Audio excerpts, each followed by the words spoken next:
I'm in Dalarna, Söderberke. This will be very interesting. I will pick up some rods made here in Sweden for my Volvo Gini. We will also see this awesome factory where they make the connecting rods and other stuff, and I think it's a lot of toys inside here as well, mechanical toys, cars and boats. Okay, now we're inside Auto Verdi, the factory, and here we have the owner and founder, Stefan Verdi. Hello. I'm very thankful for coming here today and see all of your manufacturing of these nice things. I think you have one thing in your hand here that is a special rod for. It's designed by a designer who designed engine components for. Thomas Johansson is the man who has designed the rod, together with us, of course. In some areas we must also put in our opinion about the rod, but we produce all of rods today. So they are proven to make good power, and you make connecting rods for many different engines? Yes, we do everything custom made here. We have customers all over the world for rods, Sweden, Europe, United States, Asia. We do everything custom made, what the customer wants. We make rods from small 4-cylinder engines up to big American V8 engines, all the range. All kind of classes, rallycross, drag racing, offshore boat racing, and we mainly make the rods in steel. We make some few special rods in titanium, but we work mostly in steel. How's the process of making these connecting rods? We start with forgings. You must have a forging to start with. So we have different shapes of forging, and that is the first step. That it goes in here to the machine in different steps. We turn them from machine to machine to a finished product who will be in this room. We are doing a lot of finishing work. And the forgings, are they made in Sweden here? We made previously all forgings here in Sweden. I was part owner of the forging factory, but that is now down and it doesn't exist anymore. So we do some small batches of forging in UK, and we will also forging a big batch in another Swedish forging company during beginning of next year. But the small batches we must make in UK today. So the process when the forging comes here, what are you starting with? We're starting with some flat milling in this, either this machine or the machine over there or a machine next to there. There is the three machines are doing the most heavy machining on them. Yeah. And then we go to a middle machine for making the H-beam shape. It's that machine over there that make the H-beam and so. But it's many steps around in this machine. And all of them are vertical machining centers? Yeah. This is a finishing machine for big end, a honing machine. Okay. It's for big end honing and small end honing. Sonnen machine. Yes. This is first step of connecting rod in the finishing. Oh, very nice.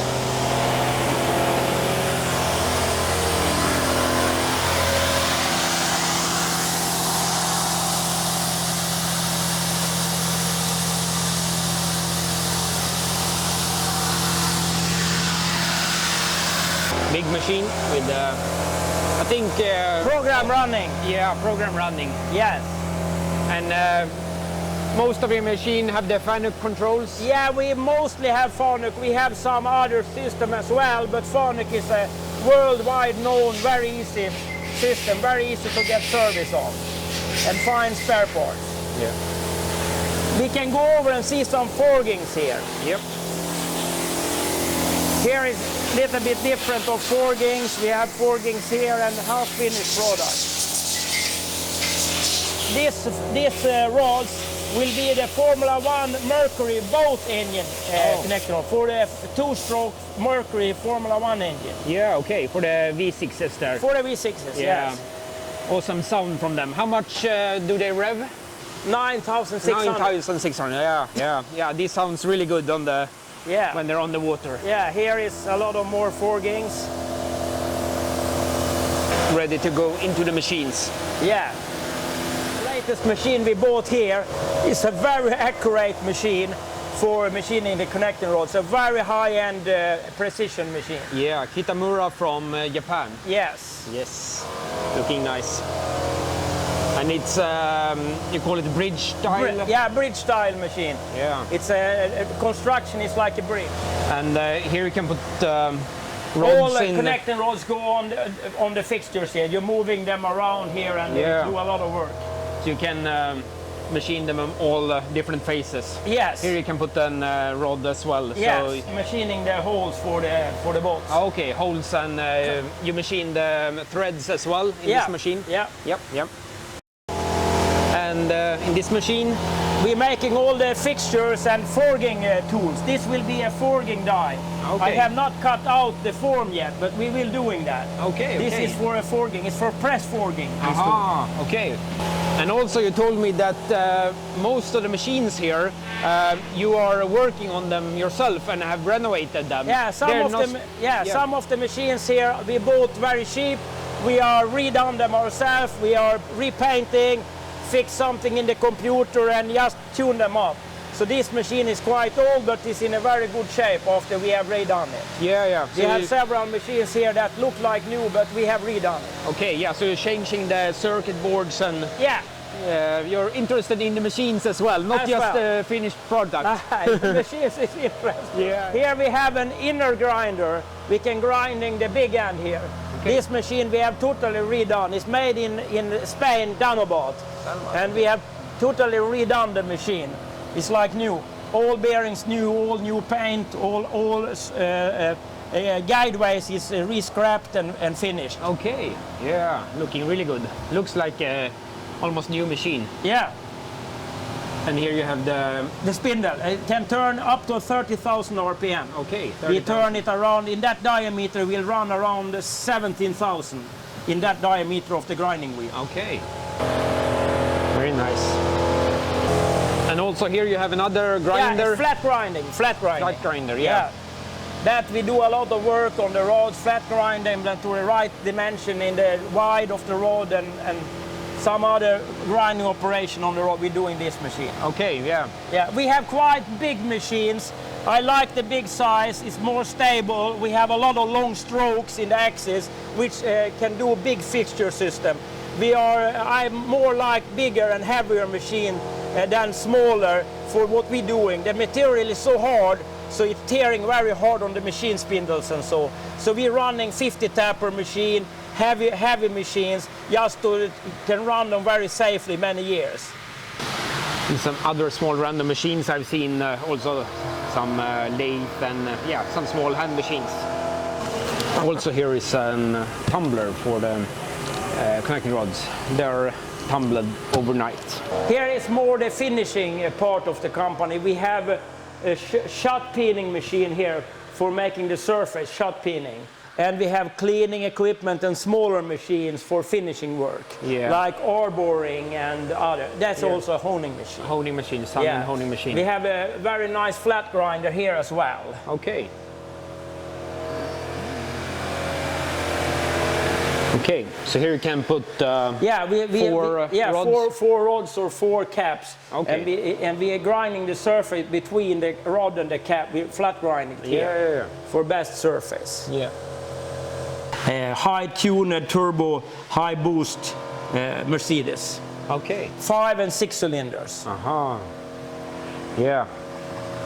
Large small end on this one. Yes, very big pin on these rods. Yeah, looking good.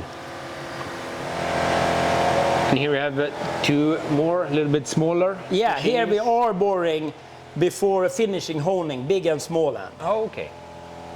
Yeah, so you have a nice fixture here. Yeah. Rod, and arbor head. Arbor head looks like in here. Okay. We have these calibrated rings. We have more or less a size of rings for every engine that we produce rods for. So we have so we can calibrate the equipment to measure. Okay. So we can calibrate it so we know it will be right. Yeah. For high precision. Yeah. Okay, and this is the shot peening machine? Shot peening machine, yeah. We have balls here of hardened steel. They are when they are new, they are 0.5 millimeter in diameter. And they accelerated by a wheel, accelerate them so they have a really hard hit on the surface and make a surface like shot peanut. Yeah. So you take the stress out of the material? Yeah, you put in stress also in the surface. You put in surface. And that prevent cracking. Yeah, it's a big machine here. And you can put several rods in the machine? 24 rods per turn. Okay. For how long time will they be inside? 10 minutes. 10 minutes, okay. Yeah, 10 minutes each side, so 20 minutes per rod. Okay. They are finished. Yeah. Honing machines. It's a lot of machines. I was surprised how many steps they are going through. Yeah. Yeah, it's a lot of labor to put them between the machines and keep all of the settings on all the machines, and I think it's a lot of measurement also. You have a lot of measurement tools to make everything within tolerance. I guess the customers have a lot of different specifications also. You don't make any big series really? We make some series for Audi and Saab. That's or some BMW, but most of rods we make here, 95% is custom made. Oh, yeah. After what the customer wants. Yeah. Here we have a presetter for the tools. We measure the height and diameter, and this, what you measure here, you put into the CNC, the tool storage. Okay, yeah. You can measure the tool height and diameter. Yeah, so this is a little tool room. This is the tool room. We have all kind of inserts here. We have a lot of Sandvik and Iscar brand, and we're buying from several of these big supplier of tools. Sandvik is Swedish as well. Swedish, Sandvik is Swedish. Sandvik and Seco is Swedish. Yeah. We have quite some extra tool holders, so we can grab one if we're putting in a new drill or what we want. Also, I have heard that it's not just machines and connecting rods here. Maybe it's some... it's a lot of toys. Toys as well, as well, Is it something you want to show? Yeah, I work a little bit on different engines and all kind, everything from 50cc up to big Chevy engines and so on. Oh. There I have, this is from the 70s and 80s, the Sachs engines, 50cc. Okay. They are redone, very nice. There will have a lot of tuned cylinders on and such things. And this connecting rod is not looking like the stock one? No, it's made in Portugal, not by us. Okay. They are racing crankshafts and rods. Yeah. Yes. Okay. But we don't spend time to make these small things. We're working on the car things. Yeah. Here we have a Mercury Formula 1 boat engine. Oh. It's a two-stroke engine, 2.5 liter, makes about 360 to 370 horsepower. Maximum RPM around 9,600. Yeah, this sounds really good. Very good performance on the water. We make more or less all connecting rods for all these World Championship Series teams. The Mercury rods themselves is quite weak, so we have come up since many years with a stronger rod for them. Okay. So we started producing and selling them to world for the VM teams around 2007-8. And I think we have more or less all the world championships since 2008 or something. Oh. Yeah, good. So, but they're allowed to change? Yeah, they're allowed to change the rods, crankshaft and pistons. Okay. So they can use other than standard. Yeah, but the block has to be the... block has to be the standard, regulated block, yes. They can grind it and try to make some better flow of it. And here we have some bigger engines. Yeah, that's a big block Chevy based. It is made by Dart. This should be for a boat engine. Okay. I'm working on it. I order cylinder heads and a lot of other stuff for it now. Yeah. This is an engine from the 90s, a lot of NASCAR parts. I got it from the teams I know in United States. Water pump coming from Hugh Gibbs Racing, number 69 car. Okay. This is from the beginning of 2000s. Yeah, so I got it from them when they have raced one race, they replaced the water pump. So I got it from them. Yeah, a lot of nice pieces here and a nice intake manifold with long runners, but it will be also the electronic fuel injection. Yeah. It's the Finnish one? Yes, the Finnish one, yes. Yeah. And of course it has an Auto Verdi dry sump pump there fitted.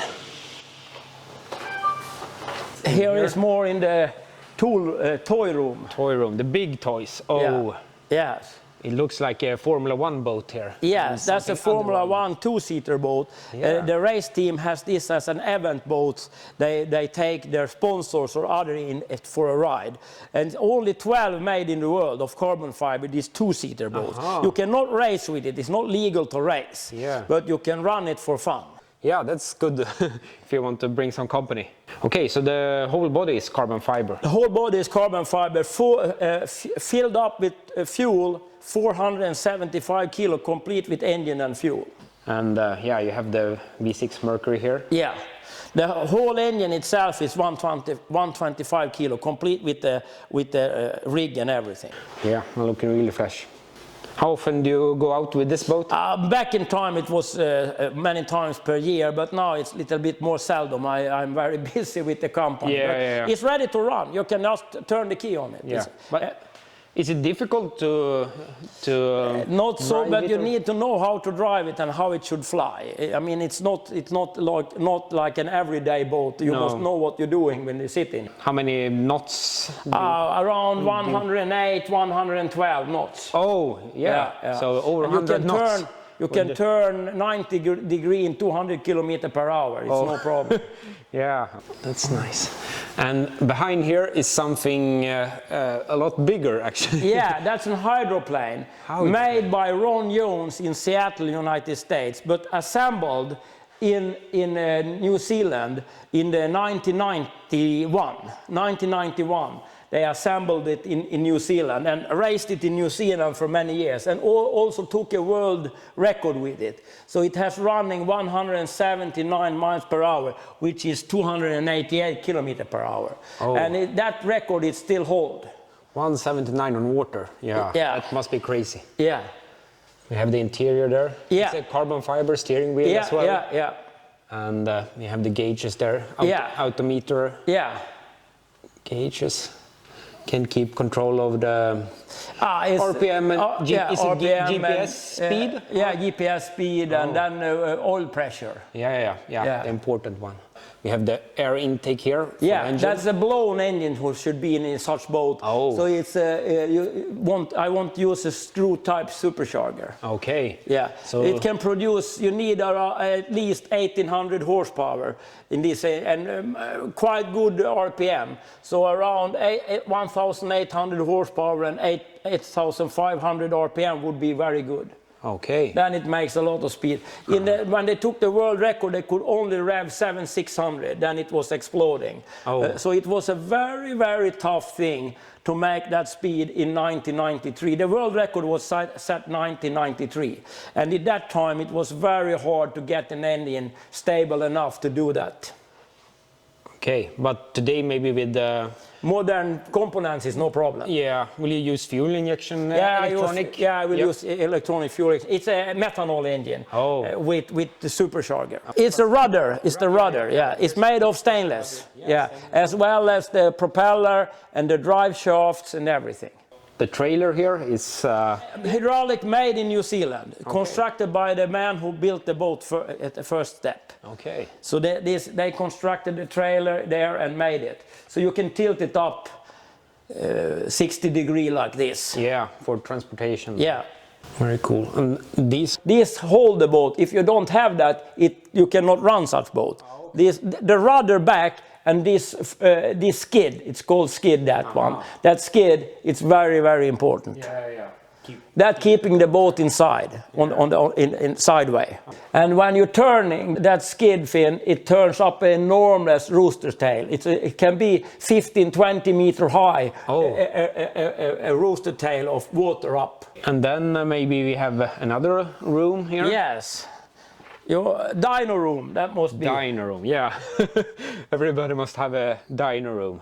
V8. A stock 350 Chevy just for testing the brake and adjusting the things. This is not a race engine. It's just more a standard engine, just to run the brake. Okay. And this is a water brake? That's a water brake, yes. Yeah. You have a 15 horsepower engine and pump for the water there. That's pumping in the water to the brake. Okay, yeah, and a big tank here. Yeah, yes. noise insulation, insulated walls as well. And here is exhaust going out in a tunnel that goes up to a damper for noise damper, and then it's also a big fan. Good for the neighbors. Yes. So you will put the engine for the hydroplane boat? Yeah, we will build up the engine here for the hydroplane and dyno test it and everything. Okay. What power do you expect? Around 2,000 horsepower, from 1,800 to 2,000 horsepower. Oh. The RPM is very important. We must go turn 8,500. Okay. Because that's make the speed. A boat is not like a normal car where you have gear shifting. So you have only one gear in a boat, so you need a long RPM band. And that's why the Mercury Formula 1 outboard engine is very good, because it can turn 9,600 and you have torque already from 3,000 RPM. It's very hard to make an engine that has a long power band. That's often a winning combination in boats. You must have a lot of RPM to go fast. And here is the fuel system, looks like. Yes, it's for the dyno, it's a fuel system. Fuel filter and some electronics there. And to be clear, this is not for dyno customer no, it's engines. more for my hobby.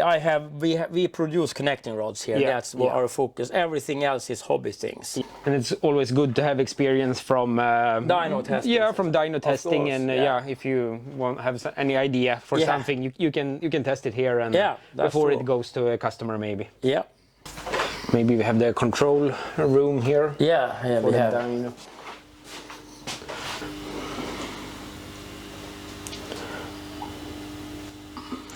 All the instruments and the computer there. And also I can see you have an Okuma, another machine inside. We have a CNC machining center here as well, and actually we do a very big just in this machine. It takes a lot of time, so I want a separate machine for this work. So I bought this on an auction in the autumn. It's a very nice machine. It hasn't run many hours, very stable and very accurate. So we just use it for. Here is two Monarch motorcycles, 125cc, made 1975 with Sachs engine. Very low production amount was done of this bike. That's the last Monarch bikes, the motorcycles that ever built. After 75, they made only mopeds and bicycles. And that is mopeds made in Czechoslovakia. Very special, with an engine from Sachs, but licensed manufacturer in Slovakia. We renovate this one, the engines is renovated and everything. It's a little bit odd mopeds, but quite very nice when they're sitting together. A little bit of East look, little rough look. And nice location of the damper there. And I bought them much and redone them because of the Sachs engine. That's a legendary engine. And we have a Corvette here as well. Car for the summer. Yeah, car for the summer. Summer roads. You have some nice roads nearby here. Yes, also, for sure. Yeah, here in. Yes, it's a little bit tuned with other camshaft, headers, and a little bit other lifter for the cam, and so a little bit tuned up engine it is.